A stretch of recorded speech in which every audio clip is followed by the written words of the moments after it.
Welcome back. I can't believe it's the end of July already. I hope you've been having a great summer.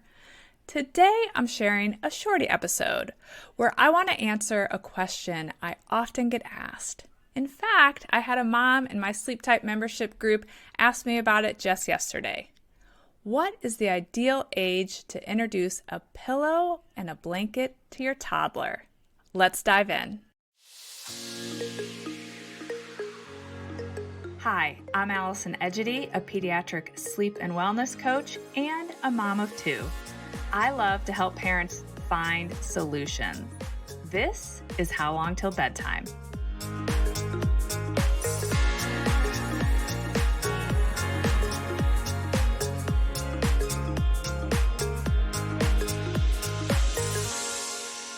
If you have a toddler, you may have found yourself wondering when you should introduce a pillow and a blanket. I think you can introduce both anytime after they turn 2 years old. I gifted a toddler pillow and a crib blanket to Ainsley for her 2nd birthday. She was thrilled.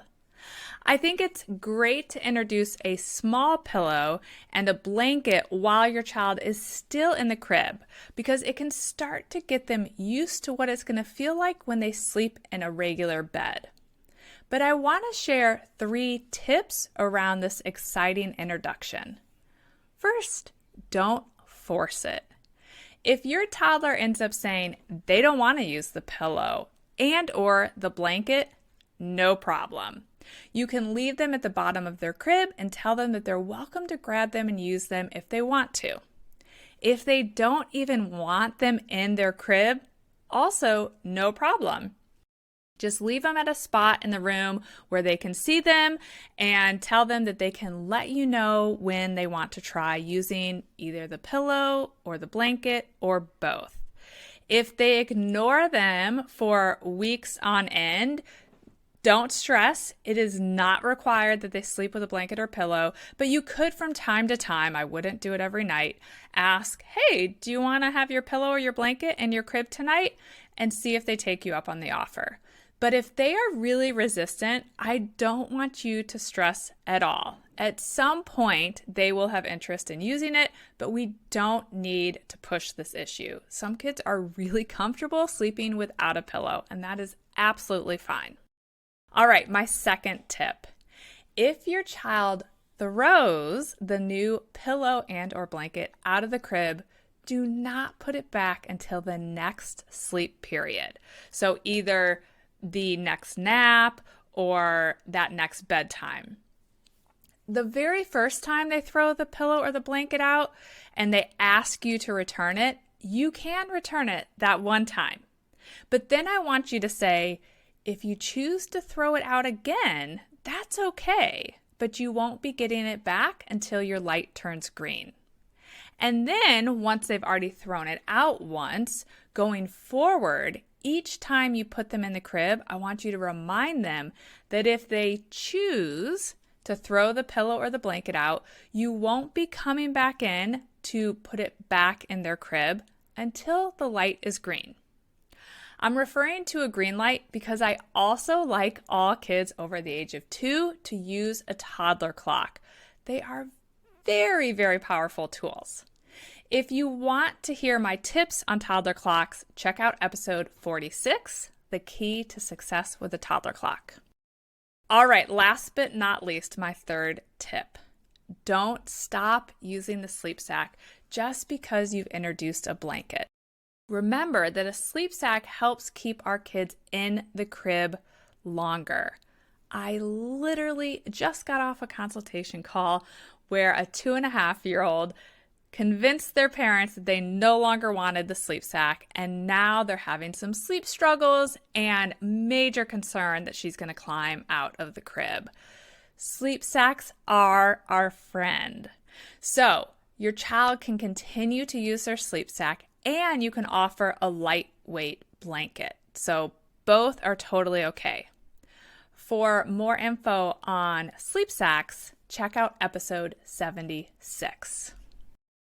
Your next question might be around what pillow and blanket I recommend introducing to our toddlers. I will link to the Sleepyhead toddler pillow I love in the show notes. Basically, we want a small pillow, not the type of pillow that you or I would traditionally use because it's going to be too big and it's going to crank their neck and head in an uncomfortable position. But I do love the ones that I got my girls when they turned 2. They are 9 and 10 years old and they still sleep with these toddler pillows because they're still small people. And so they're more comfortable than having big pillows. So I'll put the link in the show notes to the Sleepyhead pillows. They're nice and small, they're comfortable for small bodies, and they are super easy to travel with.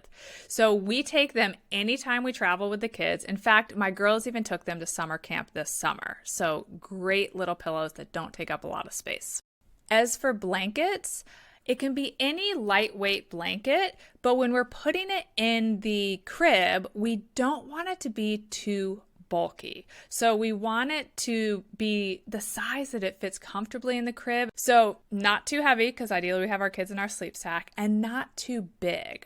So for Ainsley, I used a Kiki pants blanket, or Kiki, I don't know exactly how you pronounce it. I think it's Kiki pants blanket, and it's great. We still have it. It's held up really well. Even when they move to their bed, they may want to take it to their bed with them when they're out of the crib and into a big kid bed. It can be used as a couch blanket. It's a great one. I'll link to it in the show notes, but it can be any lightweight blanket that is a good size for a crib. All right, there you have it. Those are my tips for introducing a pillow and a blanket to your toddler. If you found this episode helpful, would you do me a huge favor and take a second to rate the podcast on Apple or Spotify?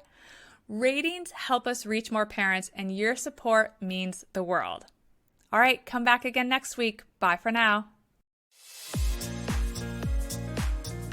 Thank you for listening to How Long Till Bedtime.